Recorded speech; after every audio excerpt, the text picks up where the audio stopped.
Sabrina 70s comic, issue 38. Sabrina's getting ready for a date with Harvey at the soda shack, when Hilda just wants her to do her homework and go to bed because her grades suck.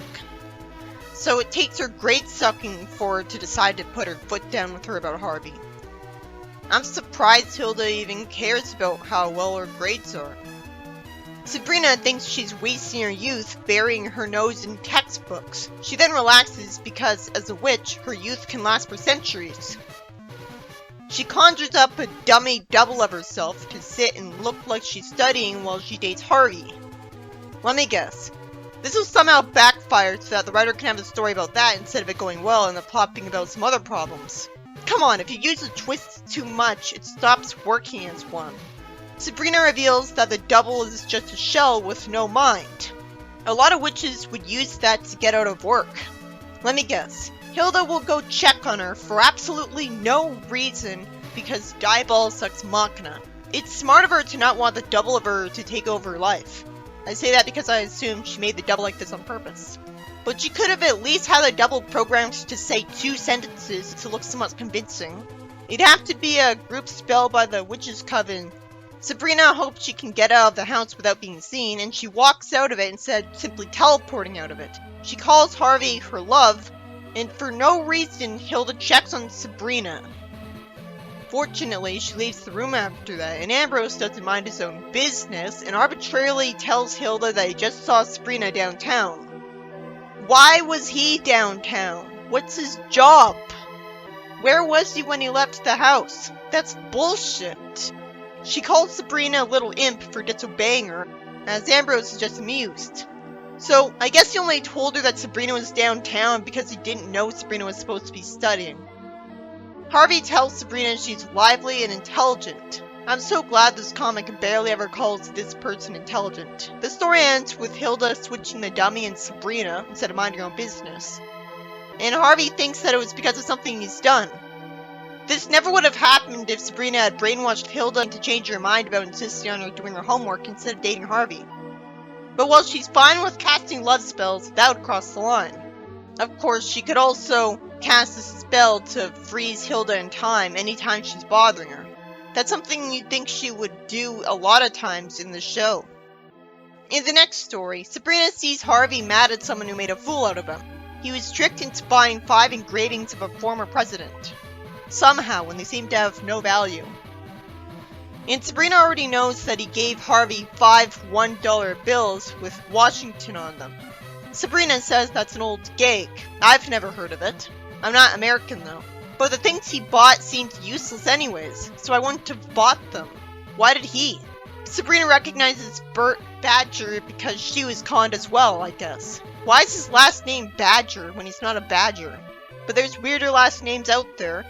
And he recognizes Sabrina, and he's dumb enough to brag about what he did. Why is Sabrina surprised he's gonna keep Harvey's money? Why is this story so slow-paced? It doesn't need to drag out a basic plot this much when it could be explained in just a couple of panels. Sabrina says that the worst part is using an honest man like Washington for a sleazy scheme. And he jokes that he won't mind. This gives her an idea, and she finally decides to use magic. She casts a spell to summon Washington, who insults him for using his picture to steal from his friends, because that's all part of the spell. So he knows what he has to do right away.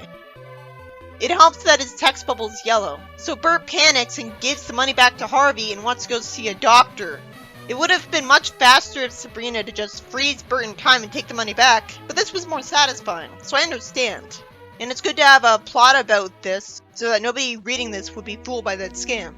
Maybe there should be more stories about scam to educate people on how not to fall for them. In the comedy page, Sabrina says that their football team could use a couple of good blocks. Hilda summons some children's-style giant letter blocks because she interpreted her literally. I like that Sabrina is smiling at it, but that's going to require a lot of people to have their memory wiped. If Hilda did this because she didn't know what she meant, I don't blame her because I don't know what she means by use a couple of good blocks either. Sabrina wishes she was on Harvey's mind, and Hilda plays a joke on her by warping her to the top of Harvey's head and making her tiny.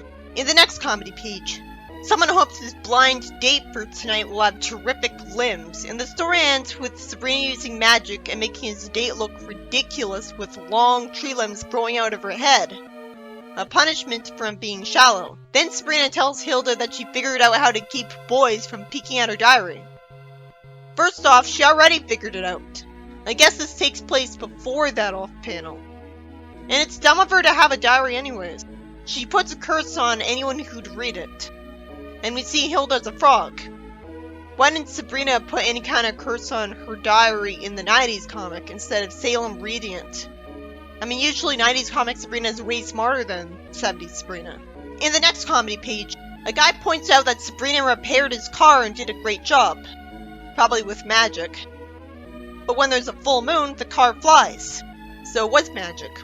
Why would she be so obvious? Won't Stella be mad at her for blowing Witch's cover? Then there's another comedy page, where Sabrina says that she can use a broom as a redundant magic wand and to stir brew. It's pretty inventive and clever to point out that a witch or wizard could just cast a spell on anything to make it a wand. I get the idea that if there's potion ingredients that can make a certain spell causing potion, then there could be potion ingredients that would create the best wand too. But still. And then Hilda tells her to use the broom to clean up her room. Why was she dumb enough to have her records on the floor? They get damaged. And you'd think someone encouraging her to use her witchcraft a lot would tell her to use magic to clean up her room. In another comedy page, Sabrina jokingly rises with magic in front of a bunch of people at a women's lib meeting, just in response to someone making a speech about rising. I guess she erased their memories of that. Then Sabrina tells Hilda she should try a new look, like the peasant look.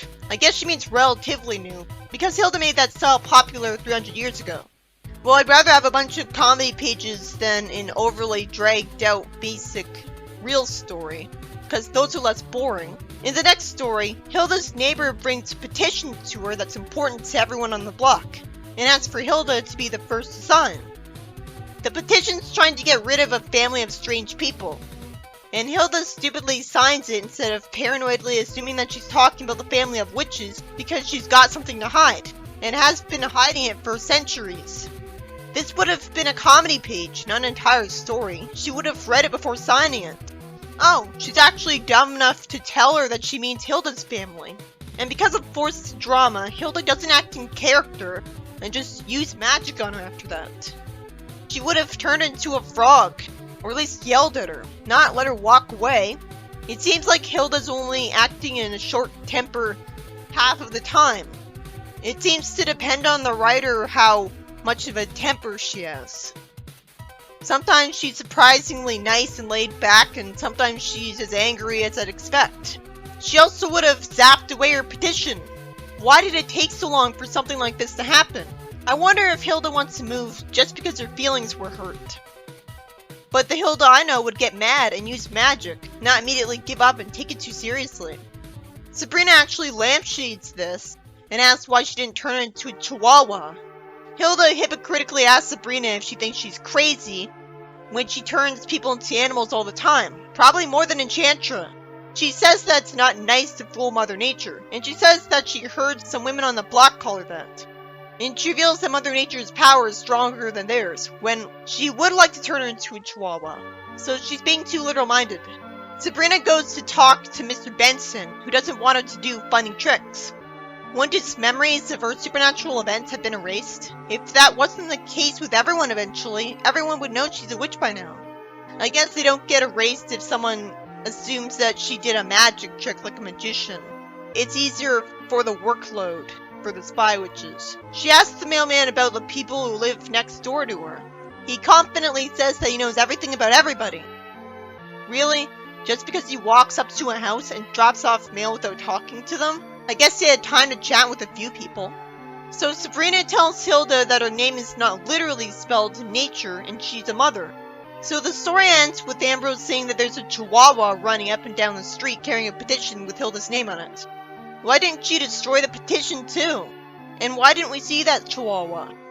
And seriously, even if she somehow thought she was Mother Nature, you'd think she would just turn into a chihuahua anyways.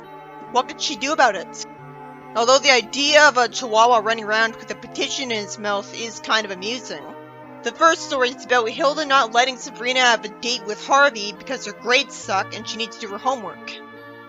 And Sabrina's plan to have a mindless double study instead of a real double fails, not because Hilda talks to the double, but because Ambrose was out for no reason and tells Hilda that he saw Sabrina for no reason, when he should be used to her going out on dates with Harvey by now. That was annoying. Hilda's intentions were good at least. But I just felt sorry for Sabrina. And since when does Hilda really care about Sabrina getting good grades? Why did it have to end with Sabrina looking bad on her date instead of showing us that her grades did improve?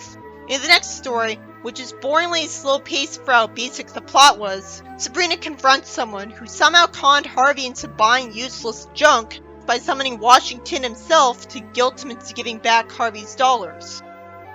That could have been a much faster story, but it was a creative premise.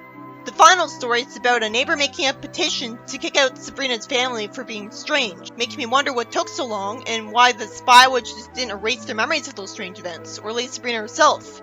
I guess it's not about the strange events, it's about Hilda and the way she's dressed. And it's interesting that Hilda assumed she was Mother Nature because of her nickname.